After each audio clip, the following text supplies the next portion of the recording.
E nós vamos orar mais uma vez antes de fazer a leitura dessa palavra, desse texto. Obrigado, Senhor Deus, porque o Senhor nos conduziu através desses cânticos, preparando os nossos corações para ouvir a Tua palavra. Obrigado, Pai, pelo louvale, todos aqueles integrantes desse grupo que têm se dedicado a fazer o melhor para o Senhor. Fazendo o melhor para o Senhor na condução do seu povo à adoração, Senhor. Queremos agora, Senhor, diante da Tua palavra, clamar pelo Teu Espírito para que Ele venha nos iluminar e assim possamos compreender aquilo que o Senhor revelou aos Teus santos, apóstolos e profetas, para que eles pudessem registrá-la. Pedimos assim, ó Deus, em nome de Jesus. Amém. 1 de Pedro, capítulo 1, versículos 1 e 2, diz assim: Pedro, apóstolo de Jesus Cristo, aos eleitos que são forasteiros da dispersão, no Ponto, Galácia, Capadócia, Ásia e Bitínia. Eleitos segundo a presciência de Deus Pai, em santificação do Espírito, para a obediência e a aspersão do sangue de Jesus Cristo, graça e paz vos sejam multiplicadas. Nós terminamos, na semana passada, a nossa série sobre as 7 vezes que Jesus, no Evangelho de João, ele diz, eu sou. Se você perdeu alguma, está tudo registrado lá no Facebook, corre lá, deixa o seu like, compartilha com seus contatos. É brincadeira, mas caso você queira acompanhar a linha de raciocínio, é interessante você rever, caso você queira. Nesse mesmo evangelho, o evangelho de João, que nós abordamos, essas 7 vezes de Jesus dizendo eu sou, nós temos lá no capítulo 21, bem no final do evangelho de João, nós temos um momento conhecido como a restauração de Pedro, que tinha negado Jesus por 3 vezes, mesmo tendo dito que por Jesus ele daria a própria vida. Então nós temos lá no final de João, o evangelho que nós abordamos durante 7 semanas, esse momento conhecido lá no capítulo 21, como a restauração de Pedro. E nós louvamos a Deus por ter esse trecho registrado no Evangelho de João, porque, do contrário, nós ficaríamos com muitas dúvidas sobre como teria sido a vida de Pedro com o trauma de ter negado a Jesus. Como que seria a vida de Pedro diante desse trauma de ter negado a Jesus, o remorso que ele teria vivido. Mas lá no Evangelho de João, a gente não vai ler hoje aqui, tem isso lá, depois você dá uma olhada. Mas olhando assim para o contexto em que Pedro viveu, Jesus viveu, podemos de certa forma compreender o motivo pelo qual Pedro, o motivo de Pedro ter negado a Jesus. Podemos até compreender olhando à luz do contexto de tudo aquilo que eles viveram. Ou seja, o medo da perseguição. Pedro não negou Jesus simplesmente por nada. Ele negou Jesus por um motivo. O medo da perseguição, o medo da prisão, o medo dos açoites, o medo da morte. Algo que vai desaparecer completamente, posteriormente, logo após a vinda do Espírito Santo no dia de Pentecostes. Aí nós temos um Pedro completamente diferente. Antes do Espírito Santo vir habitar a vida de Pedro, nós tínhamos um homem impetuoso, um homem pronto para falar, pronto para agir, mas na hora do vamos ver, não, eu não conheço ele. Então, esse medo do açoite, da prisão, ele vai desaparecer completamente depois da vinda do Espírito Santo, lá no dia de Pentecostes. Mas, a semelhança de Pedro, nós também temos medo de perseguição. É fácil falar de Pedro, mas nós temos também medo de perseguição. Ainda que no nosso contexto não haja um nível de perseguição que leve as pessoas para a cadeia ou mesmo à morte, como existe em alguns lugares do mundo ainda hoje. Se você der uma pesquisada no site Portas Abertas, Igreja Perseguida, você vai ver que os cristãos estão morrendo pelo mundo simplesmente porque eles creem em Jesus, porque eles falam de Jesus. Hoje no Brasil existe, nós experimentamos aquilo que eu chamo de uma perseguição que ela é velada através, né, de meios legais. Isso nós temos no nosso país. São leis criadas para afastar cada vez mais o cristianismo do debate público, fazendo com que tenhamos, de certa forma, um pouco de receio em falar de Jesus fora da igreja. Aqui nós falamos da altura de Jesus, quantos anos ele tem, nós falamos de tudo sobre Jesus. Mas lá fora, nós temos um pouco de receio de falar sobre Jesus. Outro dia, por exemplo, eu vi uma foto nas redes sociais que me chamou muita atenção. Era uma criança numa sala de aula que estava orando em voz baixa, enquanto os outros coleguinhas estavam rindo dele.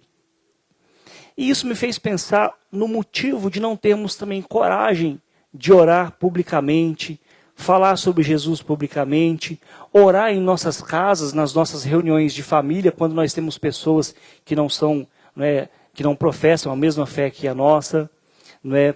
Enfim, viver a nossa fé plenamente. Basicamente só existe um motivo para isso. Há uma hostilização contra o cristão no mundo. Nós não podemos negar isso. Há, de certa forma, um esforço para ridicularizar a fé cristã, de maneira que as pessoas se sentem retraídas, com medo de publicamente dizerem que são, né, seguidoras de Jesus. No nosso estado, dá uma olhada no status das pessoas que são cristãs. Elas colocam tudo, né, o seu currículo, tudo mais. Poucas têm a coragem de falar seguidor de Jesus, discípulo de Jesus, caminhando com Jesus, ou seja, qualquer que for, não é? Cristão. Porque existe esse ambiente hostil à fé cristã que nos deixa receosos, né, de nos identificar com Jesus. E a perseguição ela é um dos temas mais abordados por Pedro em suas cartas. Nós vamos começar a ver um pouco sobre isso hoje, lembrando que Pedro está escrevendo para pessoas como nós que estão em missão, né, anunciar o nome de Deus, né, onde quer que estejamos. Só que o Pedro que está falando aqui é o mesmo Pedro que lá em João 21 olhou para Jesus depois de Jesus confrontar ele, né? Ah, você me ama mesmo, Pedro? E aí no final o Pedro entendeu o que Jesus estava falando para ele. E ele diz assim: Senhor, tu sabes todas as coisas. Tu sabes que eu te amo. Já era um Pedro diferente. Já era um Pedro diferente. É o mesmo Pedro que vai desenvolver o seu ministério no livro de Atos dos Apóstolos, pregando sermões onde cerca de 3.000 pessoas, né, se convertem. É esse homem que rompe a barreira entre os judeus e os gentios, quando ele vai pregar na casa de um comandante, né, do exército romano, conhecido como Cornélio, onde ele e toda a sua família se converte. É esse Pedro que está falando aqui. Não é mais o Pedro que negou, né, a Jesus. Ele não era simplesmente, né, um apóstolo. Hoje pela manhã nós falamos um pouco sobre isso. Definição de discípulo, definição de apóstolos. Coisas assim que a gente trata na escola dominical. Coisas importantes também. Caso vocês quiserem, né, um dia participar aqui da escola dominical, vocês vão ver também. Não é? Pedro ele não era simplesmente um apóstolo. Não é? Ele era, de certo sentido, o líder do grupo apostólico. Ele era um líder do grupo apostólico. Pedro foi um importante homem na igreja primitiva. Tanto é que, basicamente, o livro de Atos dos Apóstolos, né, o livro que narra os Atos dos Apóstolos, movidos pelo Espírito Santo, ele se divide entre a história de Pedro e a história de Paulo. Até o capítulo 13, mais ou menos, é a história de Pedro. Depois a história de Paulo. Tamanha era a importância, né, desse Pedro, né, um Pedro que não é o mesmo Pedro que negou a Jesus. Um Pedro que foi restaurado. O nome de Pedro, para vocês terem uma ideia, é o que é mais mencionado nos evangelhos, né, mais do que qualquer outro discípulo, só pede, é claro, para Jesus. Ninguém fala nos evangelhos com tanta frequência quanto Pedro. É claro que não quer dizer que ele falava só coisa certa. Ele falava muita coisa errada também. E Jesus, inclusive, falou com Pedro mais do que qualquer outro indivíduo. Observe a importância, né, desse homem, né, que no contexto da fé cristã, no contexto da revelação bíblica. Só algumas coisas para você, sobre Pedro, para você ter uma ideia. Jesus repreendeu Pedro mais do que qualquer outro discípulo também. Às vezes que Jesus falou com Pedro, não foi simplesmente para falar, poxa vida, você está indo bem, não. Jesus estava sempre repreendendo ele, porque é a pessoa que mais falava também. Pedro foi o único discípulo, olha só, que ousou repreender Jesus. É ousado demais, não é? Quem fala demais, às vezes, acaba falando coisa que não deve, né? E o Pedro era bem assim. Pedro foi, na verdade, também o único que confessou a Jesus com maior ousadia, a despeito do fato de depois ter negado. Pedro negou Jesus, com maior força, mais do que qualquer outro discípulo. Jesus elogiou Pedro mais do que qualquer outro discípulo. Foi Pedro que saiu do barco ao encontro de Jesus no meio daquela tempestade. Não é? É de Pedro aquela seguinte frase em João capítulo 6, 68, Senhor, para quem nós iremos? Tu tens as palavras de vida eterna. Quando Jesus tinha pregado um sermão duro, e os discípulos, Senhor, o povo está indo embora. Quem sabe o Senhor não muda esse sermão? E aí Jesus, vocês querem ir embora também? E aí Pedro, Senhor, só tu tens as palavras de vida eterna, para onde que a gente vai? Foi Pedro também que, juntamente com Tiago e João, viu Jesus sendo transfigurado em glória e apareceram ali Moisés e Elias.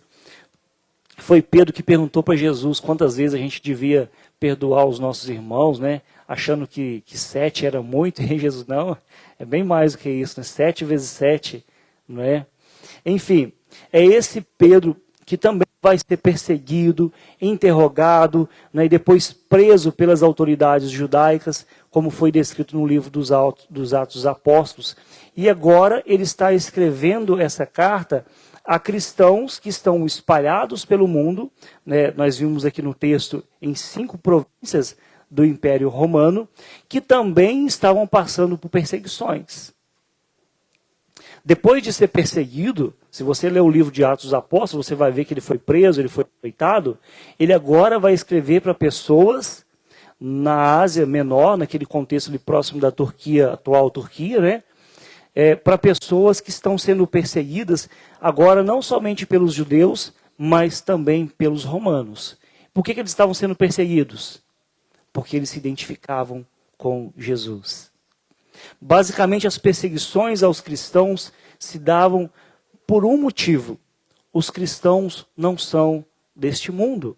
E por não serem deste mundo, o mundo os odeia, o mundo os persegue, o mundo os castiga, tortura e, em alguns contextos, chega até matar.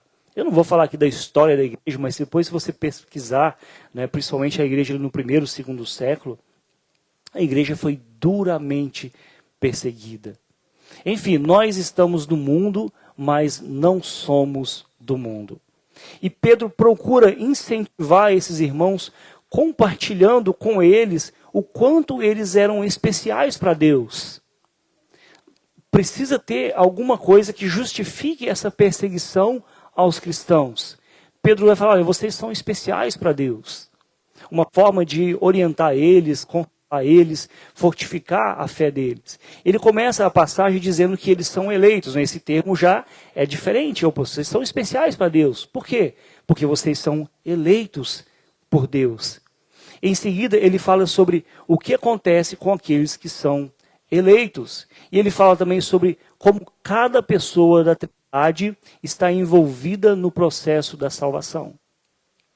Deus, o Pai, elege antes da fundação do mundo. O Filho morre por eles, pelos eleitos, e vai aspergir seu sangue sobre eles, e o Espírito Santo vai santificar, ou aplicar nos nossos corações a obra da salvação. Então nós temos no processo da salvação a Trindade envolvida. Deus, o Pai, elegendo antes da fundação do mundo, o Filho morrendo e aspergindo sobre nós o seu sangue, o sangue da nova aliança, e o Espírito Santo aplicando essa salvação aos nossos corações, e nos santificando, ou seja, tirando o mundo de nós. Porque quando Cristo nos salva, Ele nos tira do mundo. Depois o Espírito Santo vai tirar o mundo de nós. Porque a gente vem do mundo e a gente vem com alguns costumes. A gente vem com algumas formas que a gente acaba trazendo que não condiz com a fé cristã. E aí é onde entra a ação do Espírito Santo no processo de santificação. Hoje, né, nós vamos nos concentrar aqui nos 2 primeiros versículos, né, como introdução a essa carta. Mas eu quero que você observe que nesses 2 versículos iniciais aqui, introdutórios, Pedro já está apresentando temas que são fundamentais para tudo aquilo que ele vai falar posteriormente.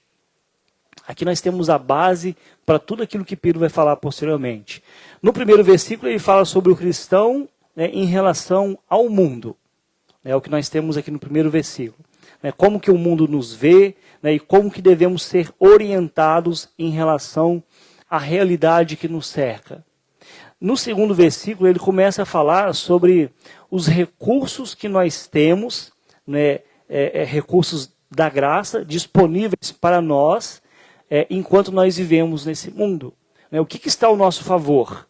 Porque o fato de sermos eleitos por Deus vai trazer algumas consequências nesse mundo que nós vivemos.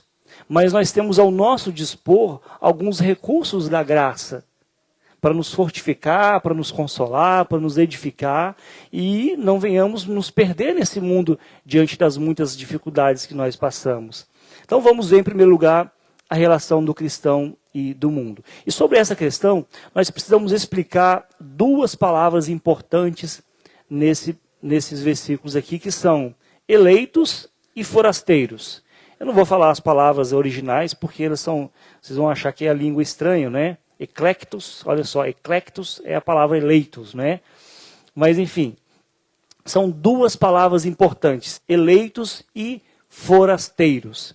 O termo eleito, que às vezes assusta algumas pessoas, nesse contexto ele é usado como encorajamento. Não é para causar divisão entre aqueles que acreditam na predestinação e no livre-arbítrio.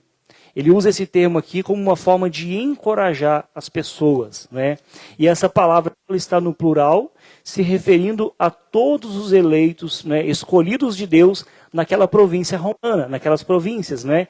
O texto vai falar assim, no Ponto, Galácia, Capadócia e Bitínia. São lugares. Pedro está dirigindo essa carta para esses lugares, né? Os eleitos de Deus que moram, né, que vivem nesses lugares. E quem fez essa escolha, né, essa eleição? É determinado pelo próprio contexto, né? As frases seguintes, né, revelam que Deus, o Pai, foi quem elegeu essas pessoas que estão espalhadas pelo mundo, né?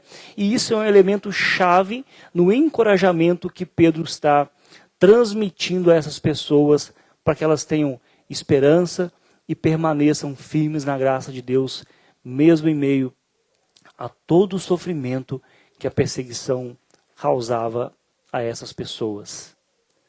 O que fazia sentido para elas no meio dessas perseguições? Em primeiro lugar, o fato delas saberem que elas eram eleitas por Deus, né, escolhidas por Deus, antes mesmo da fundação do mundo. O segundo termo é forasteiro, e é uma palavra que se refere a pessoas, traduzida às vezes algumas bíblias como peregrinos também, não é? Forasteiros, peregrinos, tem o mesmo sentido, porque se refere a pessoas que vivem ao lado de um povo nativo, ou que vive em um lugar entre pessoas que não são do seu próprio povo. Vou dar um exemplo simples. Nós viemos de Minas e vivemos no meio de pessoas que não são do mesmo lugar que nós viemos. Nós viemos no meio de pessoas de Santa Catarina. Né? Então, a ideia forasteiros e peregrinos é isso. Né? São pessoas que vivem entre pessoas, outros povos, outras pessoas que não são do seu próprio povo. E essa palavra também, né, está no plural e refere-se a todos os eleitos que são residentes temporários nas províncias listadas aqui nesse texto. Então ele está se dirigindo aos eleitos que são forasteiros, ou seja, peregrinos, estão morando ali ao lado de um povo nativo que não faz parte do seu povo originário. Porque o povo originário desses irmãos é o povo de Deus. E o povo de Deus não tem uma pátria fixa aqui. Pelo contrário, eles aguardam a sua pátria celestial. Precisamos entender que o cristão, ele é um eleito por Deus, meus irmãos. Ainda que esse termo causa, de certa forma, uma estranheza para algumas pessoas, o cristão, ele é um eleito de Deus.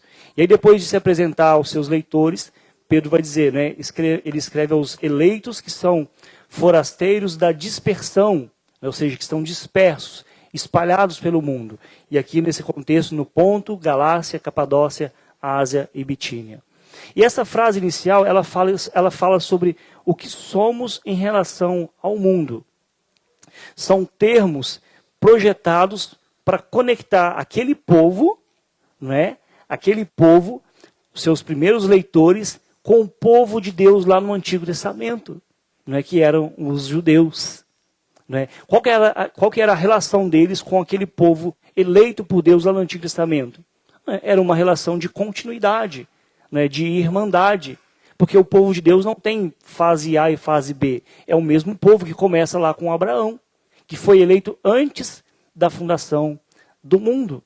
E os judeus, eles eram exilados pelo mundo. Desde o Antigo Testamento, nós lemos aqui o Salmo 126, que narra o momento em que eles voltaram do exílio.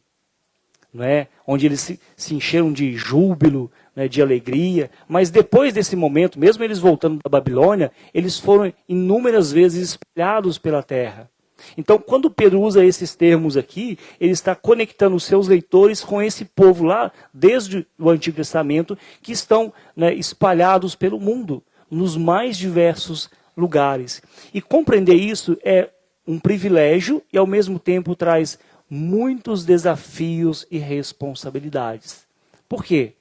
Porque a esse povo lá no Antigo Testamento, que Deus escolheu com uma missão, para eles serem luz para os povos. É por isso que Jesus depois vai dizer em Mateus capítulo 5, que nós somos o sal da terra e a luz do mundo. Somos continuidade desse povo eleito, que está disperso, espalhado, que são forasteiros, que são peregrinos. E o que é interessante sobre essa carta de Pedro, e o uso que ele faz desses vocabulários aqui, eleitos e forasteiros da dispersão, é que ele está escrevendo justamente para um grupo de igrejas composto principalmente por gentios, não por judeus. Então esse termo, ele é muito significativo porque ele faz essa conexão com esse povo do Antigo Testamento. Observe como Pedro se refere a essas pessoas a quem ele escreve nos versículos posteriores. Ele vai dizer assim no versículo 18, sabendo que não foi mediante coisas corruptíveis como prata ou ouro que fostes resgatados do seu fútil procedimento que vossos pais os legaram. Então ele diz que esse povo tinha um procedimento fútil herdado pelos pais. Um estilo de vida contrário aos mandamentos de Deus. Depois no versículo 10 do capítulo 2, ele vai dizer assim, para esse povo que ele está escrevendo, vós sim, que antes não erais povo, mas agora sois povo de Deus.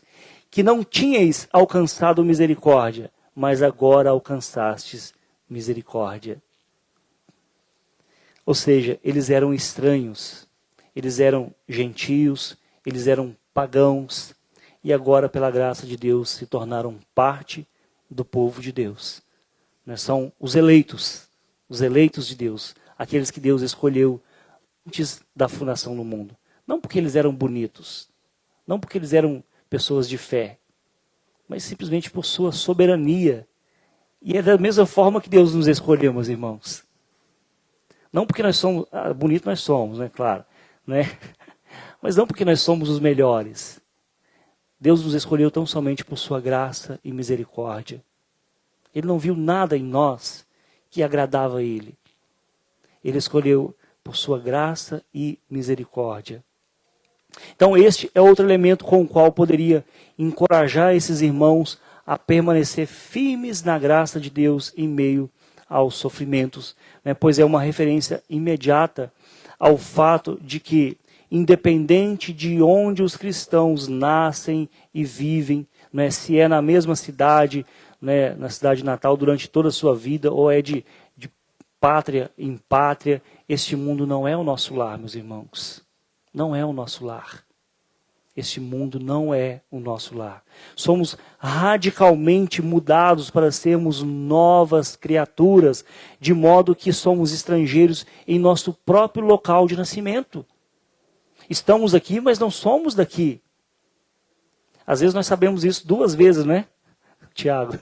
Porque nós somos daqui, mas somos de Minas, mas nós somos de Minas também. Nós não somos desse mundo. Isso é importante. Paulo fala sobre isso na sua carta aos Filipenses. O ano passado nós abordamos isso aqui. Filipenses capítulo 3, versículos 20 e 21.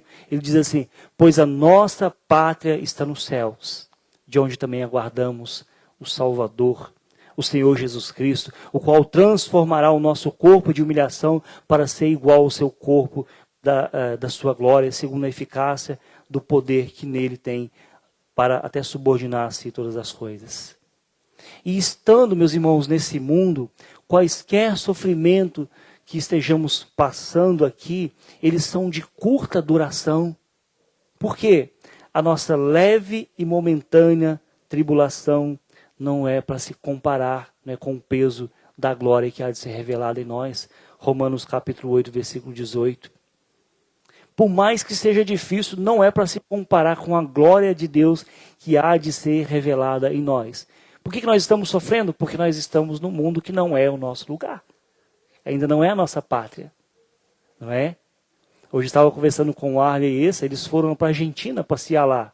Encontraram muitas dificuldades, né? Barreiras, idioma, né? Questão de câmbio, né, Arley? Quanta coisa, né? Não é a mesma coisa de você estar aqui, não é? Aqui você já está familiarizado. Enfim, nós temos nossas dificuldades justamente também por isso. Porque aqui não é a nossa pátria. A Argentina pior ainda, não é? Nada contra os argentinos. Aqui não é a nossa pátria. Então a ideia por trás dessas palavras, da palavra peregrino ou forasteiro aqui, é de alguém que vive como residente temporário em uma terra estranha. E aí eu quero ler para vocês uma carta do 2º século chamado Epístola a Diogneto. Essa carta é de domínio público. Se você colocar no Google, vou ler só um trecho aqui, porque ela é um pouco extensa, mas ela retrata a forma como os cristãos ali do 1º e 2º século viviam. Como que eles viviam, mesmo não sendo cidadãos dessa pátria. Ele diz assim: os cristãos habitam pátrias próprias, mas como peregrinos. Participam de tudo como cristãos, como cidadãos, e tudo sofrem como estrangeiros. Toda terra estrangeira é para eles uma pátria, e toda pátria uma terra estrangeira. Casam como todos e geram filhos, mas não abandonam a violência os recém-nascidos. Isso é o comportamento dos cristãos lá do 1º e 2º século. Servem-se da mesma mesa, mas não do mesmo leito. Encontram-se na carne, mas não vivem segundo a carne. Moram na terra e são regidos pelo céu. Obedecem às leis estabelecidas e superam as leis com suas próprias vidas. Amam a todos e por todos são perseguidos. Isso é só um trecho da carta a Diogneto, a Epístola a Diogneto, que retrata como os cristãos viviam no 1º e 2º século.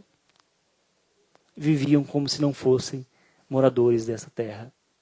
Então, irmãos, o que significa na prática ser um estrangeiro na terra? Em primeiro lugar, devemos esperar algum sofrimento ou sermos considerados estranhos nessa terra.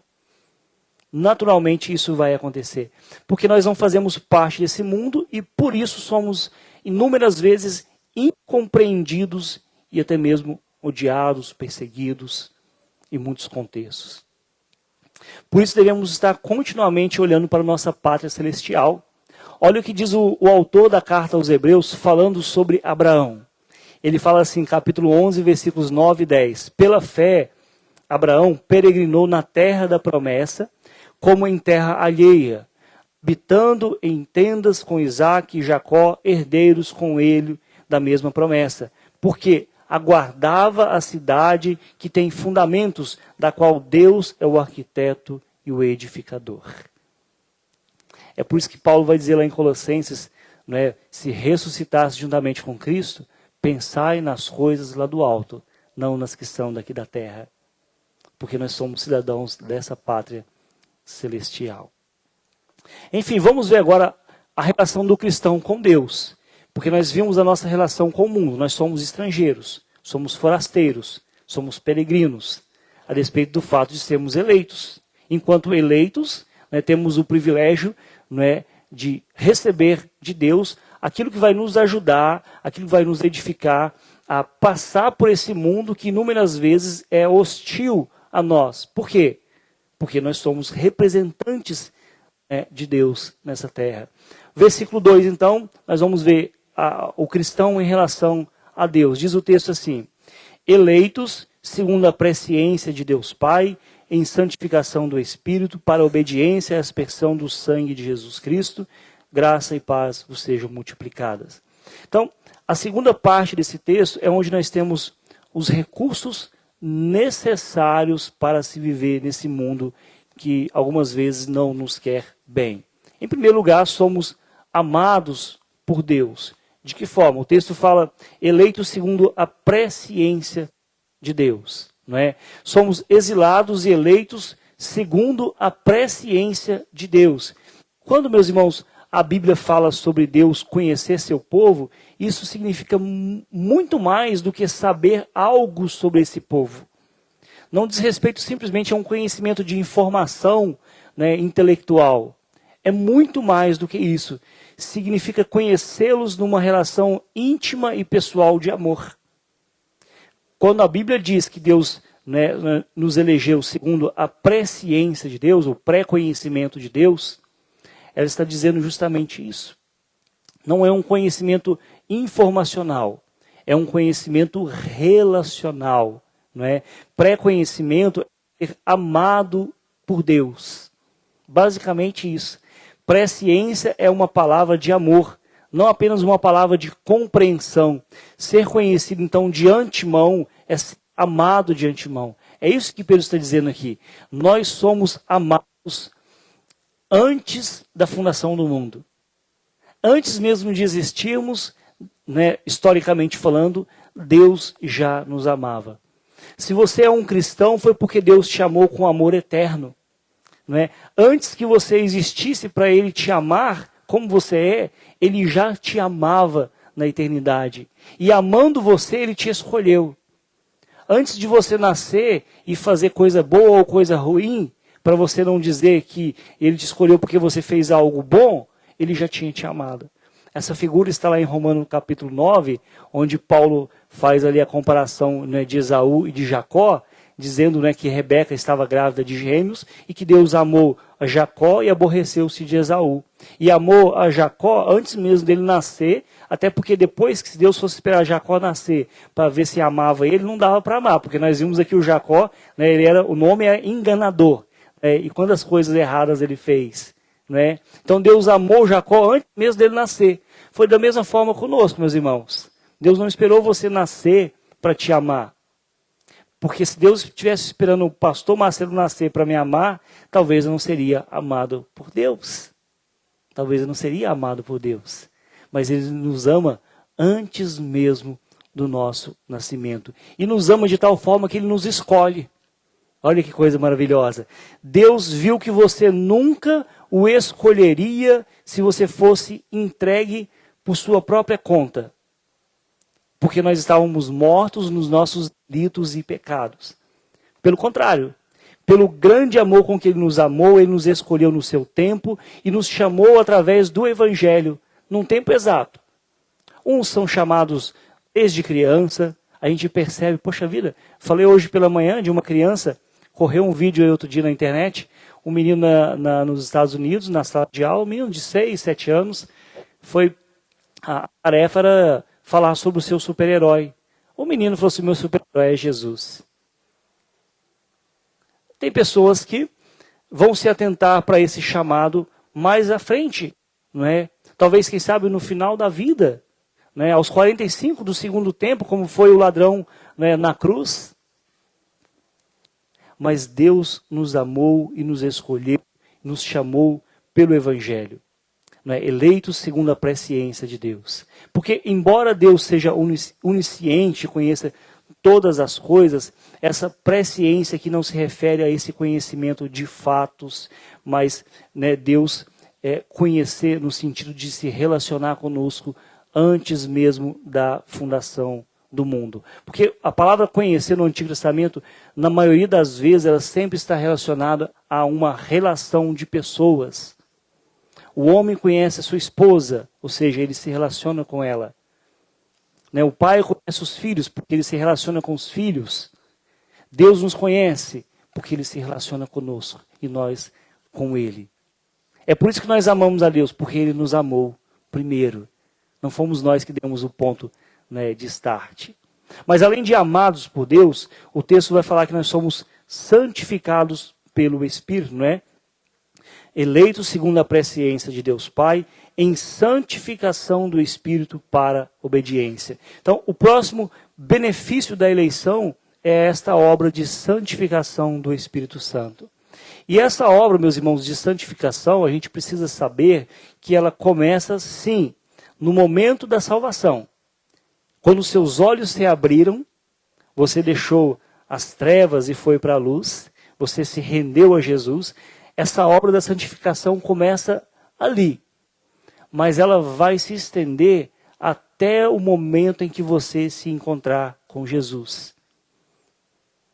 Seja quando você partir para a glória ou quando Jesus vir da glória. Até lá, essa obra de santificação está agindo, né, ativa em nossas vidas. Na verdade, assim como a eleição, a santificação também é um termo usado para descrever os cristãos. Veja como Paulo se refere à igreja de Corinto. Veja bem, estou falando da igreja de Corinto, aquela igreja problemática, aquela igreja que tinha inúmeros problemas de diversas formas. Na sua segunda carta aos Coríntios, ele vai dizer assim no capítulo 1, versículo 1, Paulo, apóstolo de Cristo Jesus, pela vontade de Deus, e o irmão Timóteo, a igreja de Deus que está em Corinto, com todos os santos. Paulo se refere a eles, aquela igreja cheia de problemas, como santos. Porque de fato é isso que somos. Não por nós mesmos, mas pelo fato de Deus ter nos separado desse mundo. E está agindo em nossas vidas, né, tirando o mundo de nós. Paulo se dirige a essa igreja como sendo santos. Isso significa que eles foram separados com o propósito de glorificar a Deus através das suas vidas. Essa é a obra do Espírito Santo e é a obra que é um recurso que temos para viver em um mundo hostil. Até no meio das perseguições, tribulações, sofrimentos, o Espírito Santo está agindo em nossas vidas, porque todas as coisas cooperam para o bem daqueles que amam a Deus. E por último, cobertos pelo sangue de Jesus, o texto vai falar assim, né, eleitos segundo a presciência de Deus Pai, em santificação do Espírito, para a obediência e a aspersão do sangue de Jesus. Ou seja, os cristãos são escolhidos para obedecer e serem aspergidos com o sangue de Cristo. No Antigo Testamento, essa palavra, possivelmente, eu acredito que não é muito comum no vocabulário de vocês. Né? Ah, você foi aspergido? O que é isso? Né? De comer ou de passar no cabelo? Né? Não é uma palavra comum no nosso vocabulário. Né? Por isso eu quero trazer uma definição básica sobre o sentido de aspersão, né, que é tirado lá do Antigo Testamento. Né? Lembrando que a Bíblia que Pedro lia era a Bíblia do Antigo Testamento. A Bíblia que Jesus lia era o Antigo Testamento. Né? E há no Antigo Testamento 3 ocasiões onde se é mencionado essa aspersão com sangue. Porque você tinha aspersão com água, que fazia parte de um processo de purificação, mas você tinha também, no processo cerimonial, a aspersão com sangue. E é bem provável que Pedro tivesse em mente quando ele escreveu isso aqui. Olha, vocês foram eleitos segundo a presciência de Deus Pai, para a santificação do Espírito, né, para a obediência e a aspersão do sangue de Jesus. A primeira vez que acontecia a aspersão com sangue era quando um leproso era curado. O leproso, nós já falamos aqui no domingo pela manhã algumas vezes, ele vivia, né, à parte da sociedade. Ele vivia longe, distante, algumas vezes até, alguns historiadores vão dizer, com um sino na perna ou na roupa. Por quê? Ele está caminhando, o sino balançava, alguém sabia que vinha um leproso e ficava longe, com medo de se contagiar, né, se contaminar. Né? Então, a primeira vez que há essa aspersão com sangue é quando um leproso era curado. Quando o leproso era curado, ele era aspergido com sangue de aves. Isso está em Levítico capítulo 14, se você quiser anotar, a partir do versículo 1 até o versículo 7. O aspergimento com sangue, então, era um símbolo de limpeza. Limpou a lepra. Assim como, né, mediante o sacrifício de Jesus, o cristão é purificado, é limpo de todo pecado. O pecado que na Bíblia às vezes é usado essa metáfora de lepra, ou seja, nos afasta do convívio com o povo de Deus, ao sermos aspergidos pelo sangue de Jesus, nós estamos purificados e podemos participar do louvor, da adoração, da comunhão com o povo de Deus. A segunda vez, né, que nós temos isso está também no livro de Levítico, Levítico capítulo 8, versículo 30, quando havia o ritual para separação e preparação do sacerdote. No caso de Levítico, fala sobre a separação de Arão e os outros sacerdotes. Quando tinha esse momento, era também aspergido o sangue. Diz o texto assim, em Levítico, eu vou ler para vocês, capítulo 8, versículo 30. Tomou Moisés também o óleo da unção e do sangue que estava sobre o altar, e o aspergiu sobre Arão e as suas vestes, bem como sobre os filhos de Arão e as suas vestes, e consagrou Arão e as suas vestes, e a seus filhos, e as vestes dos seus filhos. Ou seja, o aspergimento aqui era um sinal de consagração para servir a Deus. E a metáfora, ela se aplica nas nossas vidas quando somos também cobertos pelo sangue de Jesus e separados, assim como o sacerdote era separado para um trabalho, para um ofício, nós somos também separados para um trabalho, para um ofício. Trabalhar para Deus, não somente aqui no templo, como faziam os sacerdotes, mas em todo e qualquer lugar que estamos. Porque nós somos eleitos da dispersão, estamos espalhados pelo mundo. Então, quando somos cobertos pelo sangue de Jesus, além de sermos purificados do pecado, como era a lepra, somos também separados para o serviço a Deus. E por último, a figura, né, a melhor figura do aspergimento com sangue vem da aliança que Deus tinha com o seu povo, Israel. Na aliança, né, Deus, né, por sua própria vontade, ele chega-se até Israel para que eles pudessem ser o seu Deus, ser o seu povo e ele o seu Deus. Mas essa relação dependia de os israelitas aceitarem as condições da aliança e obedecerem à lei de Deus. Havia uma condição, não é? A obediência era a condição básica dessa aliança, a primeira aliança que foi feita com Moisés e o povo de Deus. Por isso que nós temos uma nova aliança em Cristo Jesus. Nessa aliança, a condição básica para se manter nas bênçãos de Deus era a obediência. Hoje é a fé no sacrifício de Jesus. Não é? Então, deixar de obedecer naquele contexto equivalia ao rompimento da aliança entre o povo e Deus. Por isso que, quando o livro foi lido por Moisés diante de todo aquele povo, o povo de Israel, lá no Monte Sinai, o povo se comprometeu dizendo, né, Êxodo capítulo 24, versículo 3, tudo o que falou o Senhor faremos. A gente sabe que eles não fizeram, mas eles se comprometeram, né?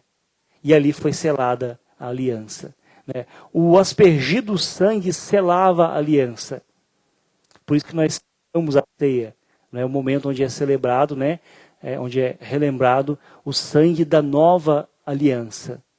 Porque através desse sangue da nova aliança, a semelhança daquela aliança que Deus fez com o seu povo, Deus está também selando a sua aliança conosco, o seu povo hoje, os eleitos, os escolhidos de Deus, para viver nos mais diversos lugares, honrando e testemunhando, né? Glorificando a Deus. Então, meus irmãos, o cristão, ele é chamado segundo o propósito de Deus, mediante a obra do Espírito Santo, né, e mediante o aspergimento do sangue de Jesus, o que vai nos purificar de todos os pecados e selar a aliança que nós temos com Deus, nosso Senhor. O pastor conversa tanto que até o negócio do microfone caiu aqui, né, porque o maxilar fica mexendo aqui, aí o negócio que dá apoio do microfone caiu.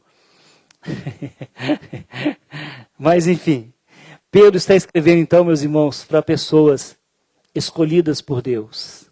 Pessoas que são peregrinas, né, dispersas, espalhadas por diversos lugares naquele contexto.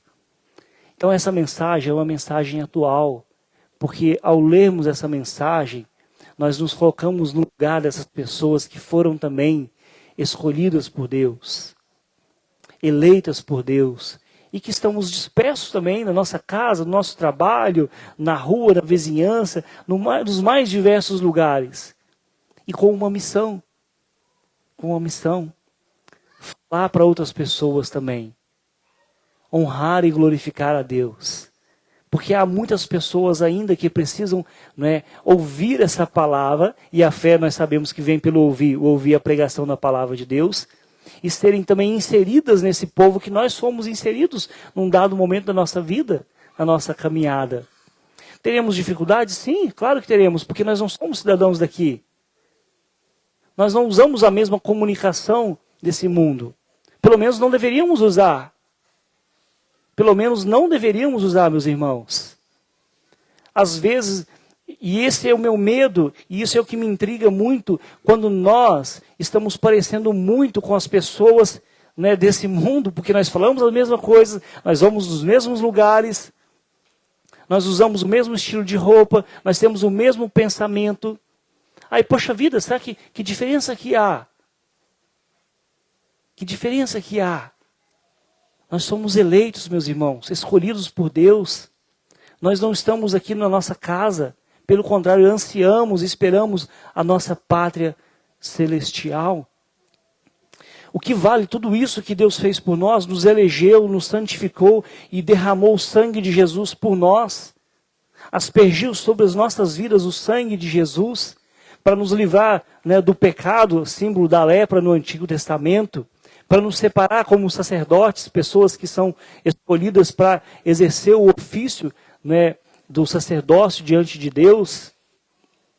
Sermos selados por esse sangue, né, o sangue da nova aliança. Do que vale tudo isso se nós vivemos como as pessoas que vivem sem conhecer a Deus? Então, quando Pedro fala para esses eleitos, ele está falando para nós. Olha, vocês são eleitos de Deus.